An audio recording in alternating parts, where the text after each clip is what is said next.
Welcome back. All right. A video on the Ottawa Senators today for all you fine people on the internet. A team that my mother's cheered for since their inception, and one that I've kind of rooted for too, because I see them as an underdog amongst the Canadian teams even. Right now they're in a playoff spot, and they're almost comfortably in a playoff spot. Almost, I say, because there's so many teams behind them that are fighting for that spot, or one of the two wildcard spots. But the last time they made the playoffs was 2017. And the Ottawa Senators have been in this rebuild for quite some time, and the expectation was they would come out of it a couple years ago, and so they're kind of overdue for what they're doing right now. They sit 35, 25, and 5. They are currently 5 points ahead of both Columbus and the Rangers. That's the battle for the second wild card, which is joined by Montreal, who are 6 points back of Ottawa. And then there's Detroit and Boston, who are both 7 points back of the Ottawa Senators. So Ottawa's pretty comfortable being 5 points ahead of that number 2 wildcard spot, but they need to keep playing well. And the good news for them, too, is there's also the Tampa Bay Lightning, who are just 4 points ahead of the Ottawa Senators. So if they do really well down the stretch, who knows? Maybe they can get third and we get Toronto and Ottawa in the first round. Just imagine. Because right now Toronto's behind Florida. They're sitting, I think, 4 points back of Florida. Just imagine that first round matchup. I'd enjoy that. Right now it looks like you get one of two things. You're either likely to get the Tkachuk brothers against each other in the first round. It'd be Florida and Ottawa. Or you might get the Battle of Ontario. Either way, we as fans of hockey, we win. And seeing a team in the playoffs that hasn't been there for a while means we're not going to see like all the same matchups. There's going to be a newness to this that we haven't seen. And of course, 2017, the Ottawa Senators went on quite the run that year. So maybe they're overdue for a run like that again. Now, one other thing to point out is they've only had one plus 500 season since the last time they made the playoffs, and that was 2022-2023. So is this team capable? Well, when we look at the lineup and the lines, which of course lines change, it happens. So if these are not 100% with their next game, I'm not going to be surprised. But their lineup's not bad. First line of Tkachuk, Stützle, and Giroux. That's a very good line. You've got your team captain, you've got your most creative player in Stützle, and you've got the veteran in Giroux. That's a good line. Then you got Perron, Cousins, and Batherson. Perron's the veteran. Cousins is a very good two-way forward who I think has excelled with Ottawa thus far. And then Batherson, who kind of does a little bit of everything for the Ottawa Senators as well. Third line of Greg, Pinto, and Amadio. Amadio might be having one of the best seasons I've seen him have. Greg seems to be taking that next step, and Pinto has been quite good. When called upon to be a second-line center, Pinto's been good as well. That's a really strong top nine, and that is where Ottawa's kind of got this figured out.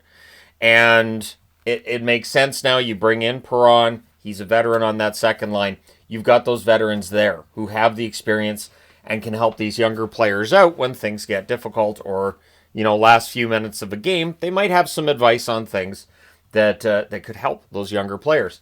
Now, on the blue line, you have Sanderson and Zub. And Zub is one of the more underrated defensemen, I think, in the National Hockey League because he's not a big scorer. So, as he's just a defensive defenseman for the most part, he's not going to get as much attention, and he plays for Ottawa, a team that gets less attention than most of the other Canadian franchises in the NHL. In fact, I would say that this year they probably get the least amount of attention of Canadian teams. Usually I would say that's Winnipeg, but since Winnipeg's been up at the top, I think Ottawa's probably getting the least amount of media coverage.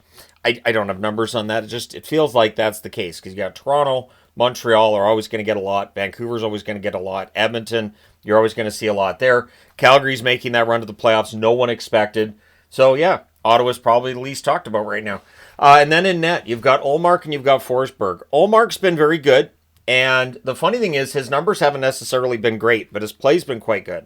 So what you have here is, and I forgot to mention Chabot and Jensen as your second pairing on the blue line.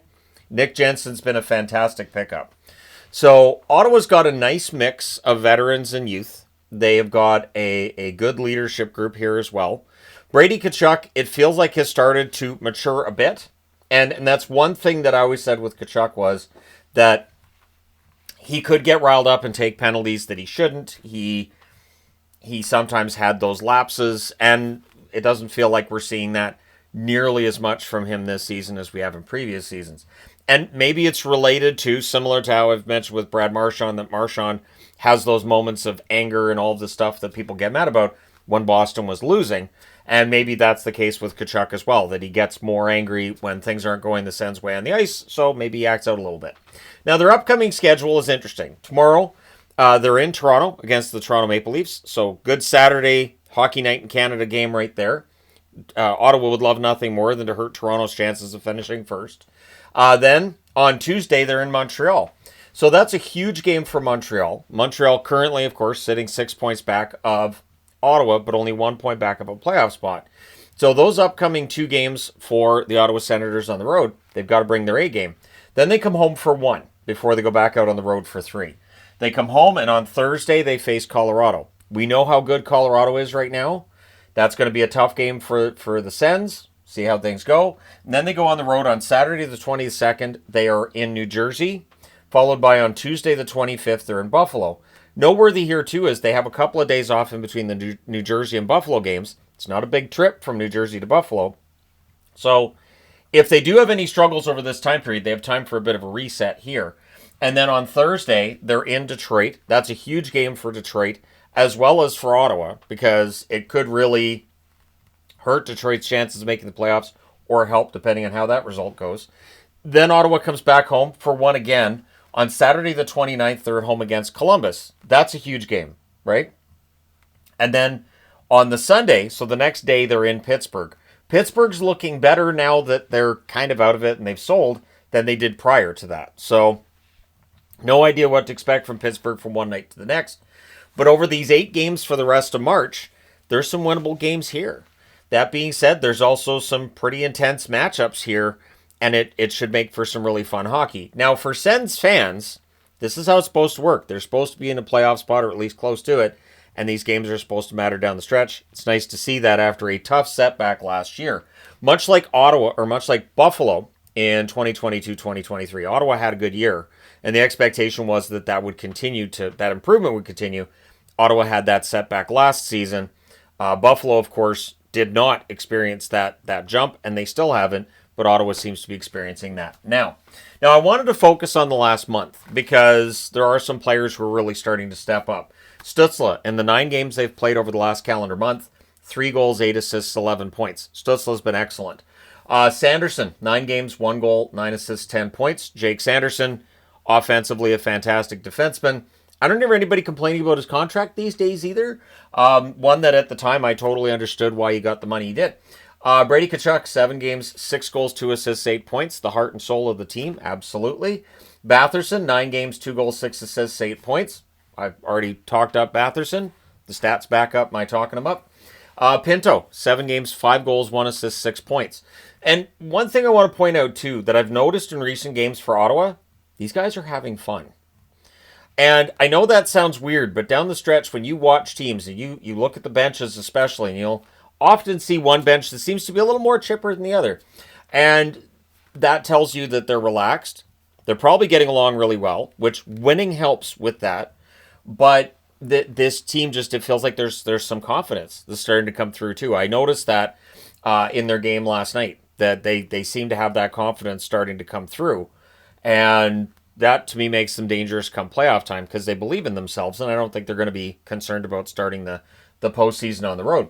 Amadio, 9 games, 3 goals, 3 assists, 6 points, as I previously mentioned. Might be having his best season of his career. Perron, 9 games, 3 goals, 2 assists, 5 points. Perron's a veteran, and at this stage, any offense you get from him is a bonus. Giroux, 9 games, 2 goals, 3 assists, 5 points.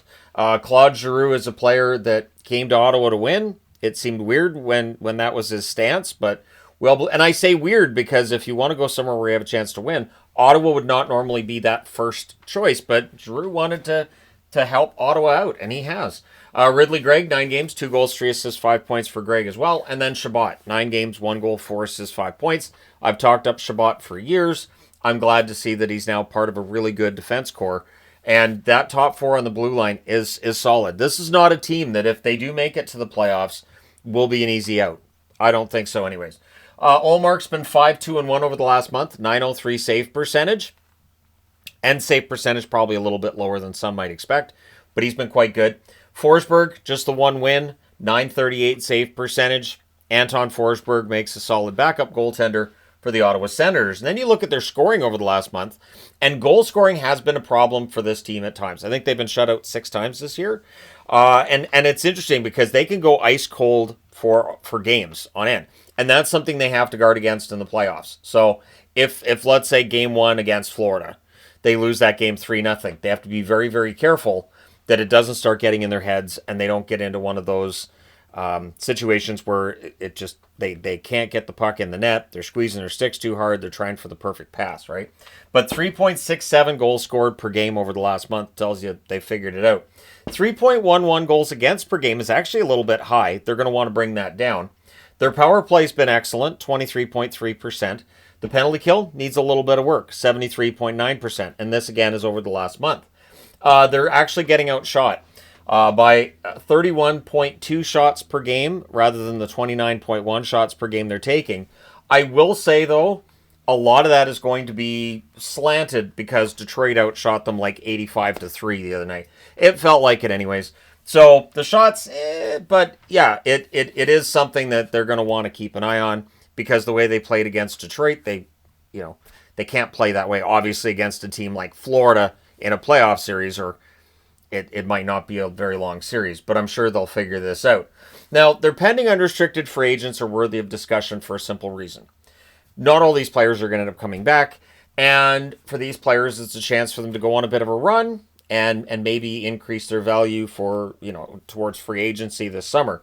Claude Giroux is the headliner.